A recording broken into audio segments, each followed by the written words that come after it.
Here is a blog post that I wrote a while ago, and that is still on page 1 of Google. The first key to happiness: how to appreciate the little things in life.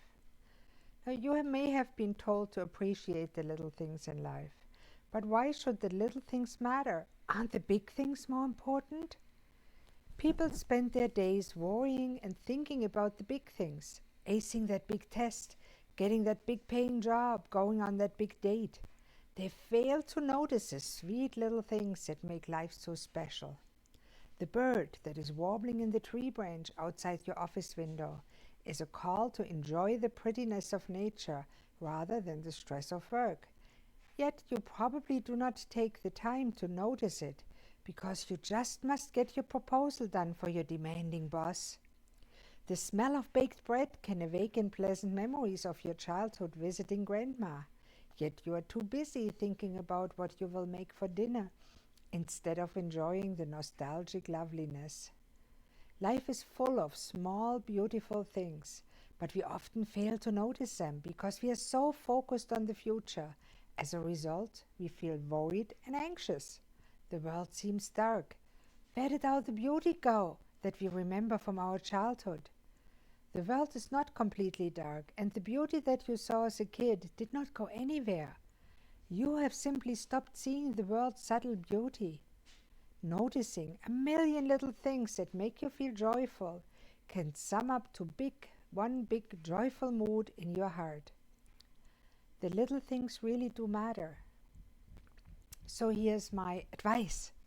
Open your eyes, ears, and all senses and notice and take in the little things in life.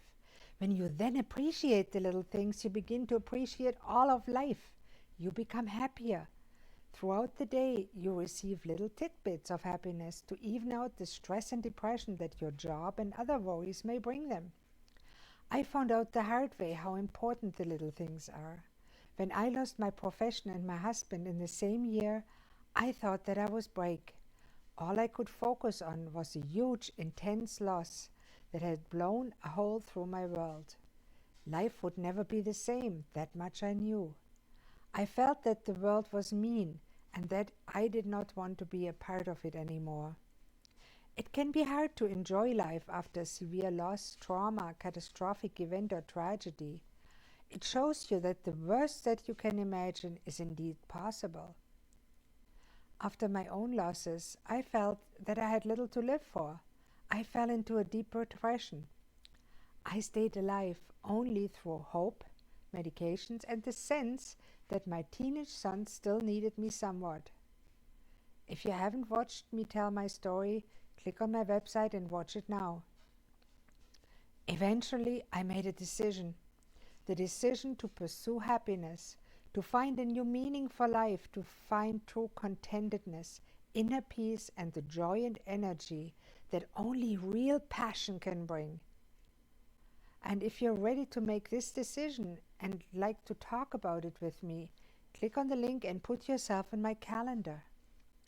I still remember the day when, while I was crying and feeling sorry for myself, a nurse in the psychiatric inpatient unit where I was told me to start thinking of little things that were positive, happy memories, like the time when I was walking as a young woman in the winter snow, quiet solitude surrounding me while big snowflakes fell on the branches of the trees I was going by, and my face as I turned it to the heavens.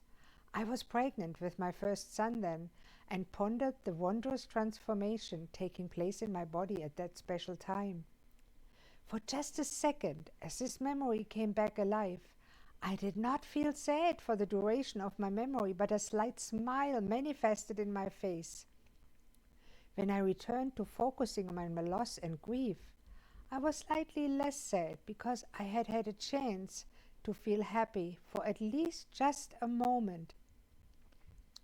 This taught me to start appreciating the little things in life. Just a moment of happy observation or being absorbed in a happy memory could do wonders in lifting my mood and improving my mental health in general. The little things in life gained a great importance to me from then on, and now I'm still frequently surprised at how blind others often are to the most special moments in life. People make the mistake of thinking that these little things are not important, but they truly are. In this series of articles that will eventually become a book, I will present to you the keys to happiness, joy, contentedness, and inner peace. The first key to true happiness is to appreciate the little things. The little things really do matter. 1,000 little things add up into one big thing. So please appreciate the little things in life and let the brief moments of happiness that the little things give you lead to a great deal of happiness. I hope to wake you up to noticing the little things in life too and feeling grateful for each of them. I hope to reawaken your interest in life and your appreciation of it. I hope to help you find happiness in what you already have. Experiencing just a few moments of happiness throughout the day is better than no happiness at all.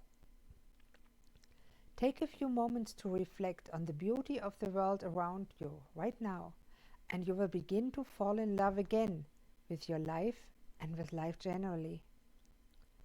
Ease into appreciation and gratitude.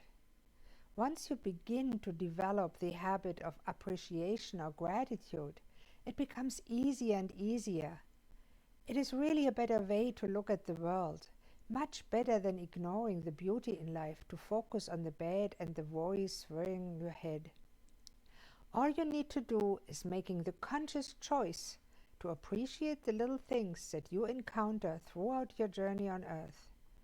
Your appreciation will make you feel happier, contented, and more fulfilled.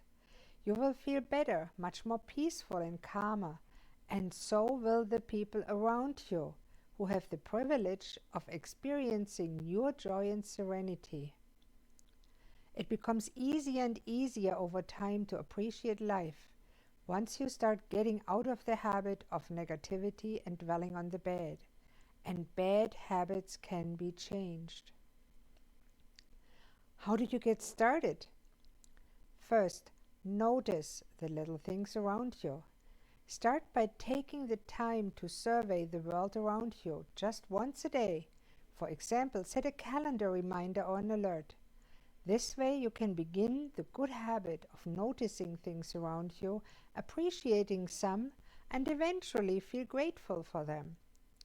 Over time, you will start loving life more and loving yourself. You can do it. Anyone can do it. And everyone interested in their own mental and physical health needs to do it. But we often overlook things or take them for granted. Second step, appreciate the things you can appreciate easily. Appreciate the looks on the children's faces in the mornings. Appreciate the sound of birds singing in the trees in the park. Appreciate the smell and taste of vegetables or a salad. Appreciate the gentle touch of a loved one or a friend. Third step, appreciate even those things that are more difficult. Appreciate the criticism of a coworker. Appreciate the rain that flooded your walkway. Appreciate the wind that blew away your newspaper. Step 4, appreciate and be grateful for everything. This sure takes advanced skill and practice. Appreciate even things that feel bad or hurtful at the time. Be grateful for the challenges you overcame. Appreciate and be grateful for the lessons hard time taught you.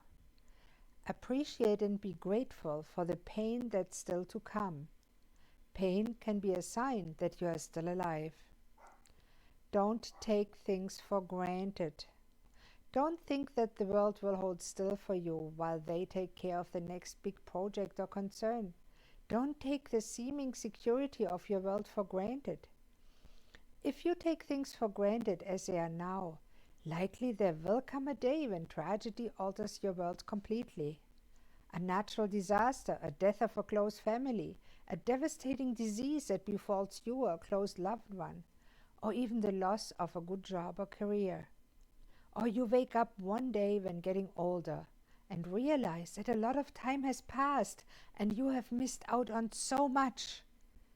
People at the end of their life often wish that they had paid a little more attention to and appreciated the things and people around them more when there was still time. Some of the rising numbers of mental illness, especially of anxiety and depression, stem from this habit of ignoring the real world around us. As people fail to appreciate the beautiful little things in life, they give all their mental energy to trivial worries that seem so monumental at the time.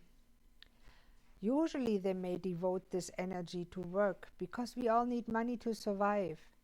Unfortunately, the need for money can grow into the abandonment of life outside of work and of non-material things that have nothing to do with money. There's no happiness in money and in that cold world of worry and work that offers no play. It is a fake world and a sorrowful one. No one can stay full of vitality and passion for life if they focus on and choose to live only in such a world. They stop really living and they stop enjoying the real life around them. They become automatons, slaves to technology or to demands of others, and they hate every minute that they are stuck in this rut.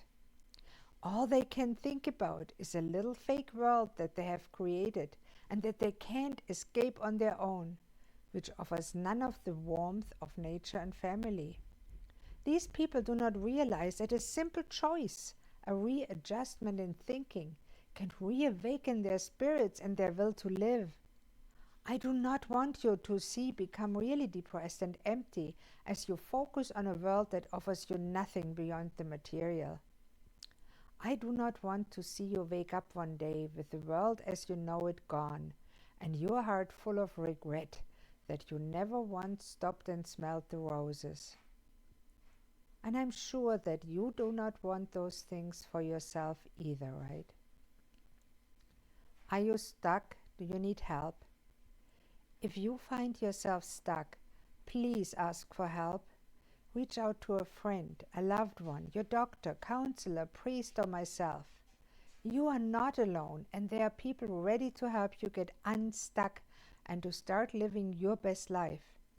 Just by reading this article and the materials that come with it, or listening to it, putting it into daily action and learning to appreciate the little things in life, you can become at least 10% happier. But I'm sure that you will become even happier than that. You will renew your passion for life as you realize how much there is to live for. Your gratitude and positivity will flourish, and there will be no more room for depression and boredom. I suggest that you begin to treat every day as a new adventure. Imagine yourself as Indiana Jones or your favorite action hero, undertaking a new treasure hunt every day the moment you wake up. Instead of just hurrying to work or going about your normal routine, feeling like you do not have time for anything special, go try that new coffee place, journal about gratitude, sniff the roses in the park, or stop to admire a scenic view. Instead of crushing in front of the TV with a beer after work, too exhausted to do anything, start that project that you have been putting off. Play a new game with your kids, or try to cook a new kind of food that you have never attempted to cook before. I guarantee that your energy will grow exponentially when you start to act this way, because you are not really physically tired after work. You're just drained of energy and uninspired. Start trying new things and exploring yourself and the world around you. Have conversations with strangers and try new classes and new workout routines. The world offers a great deal to explore, and you may just find something you really enjoy doing. There's no need to lie around doing nothing but watch TV and play video games all day and feeling trapped by your mental blockages, when the world is ripe for the picking right in front of your bedroom window. But you don't need to try anything new to start renewing your interest in life. Just take a moment to appreciate the activities you already do and the things you already have. This alone can restore your vigor and vitality. You may find that your life is really quite full and wonderful. You have just gotten used to the routine and comfort of it, and you have gotten into the habit to ignore it. Appreciation is important. You see the beauty in the world. You feel full of joy and gratitude, both wondrous feeling. Appreciating the little things helps you find happiness when it seems that there's none. You will never completely despair, for there is so much to love and live for. Watch the expressions on other people's faces. Over ages and different cultures, our facial expressions remain similar. You will start feeling so much better when you become more receptive to the beauty of the world. Even the little things will become special to you. You will be full of joy and happiness as you look around you, absorbing the preciousness of the world around you. In conclusion, hopefully by now, you have regained somewhat of a childlike innocence and curiosity with which to view the world. Instead of focusing on all the unimportant worries and cares of adulthood, you focus on the beautiful little child things in life. You are able to let go of mundane cares and worries, to let in some joy and a sense of freedom. Right now, look up from your phone or look away from the computer screen or the TV. Look around you, look in your loved ones' faces or out of the window. There's so much out there to experience fully, to appreciate, to love. As you begin to appreciate the little things, you will begin to feel more alive. The dullness of depression will suddenly dissipate when you become aware of the worthiness and beauty of the world. Your passion for life will become stronger. All we have is this daily sparkle today. Don't waste it. Use it to the benefit of yourself, of others, and the world at large.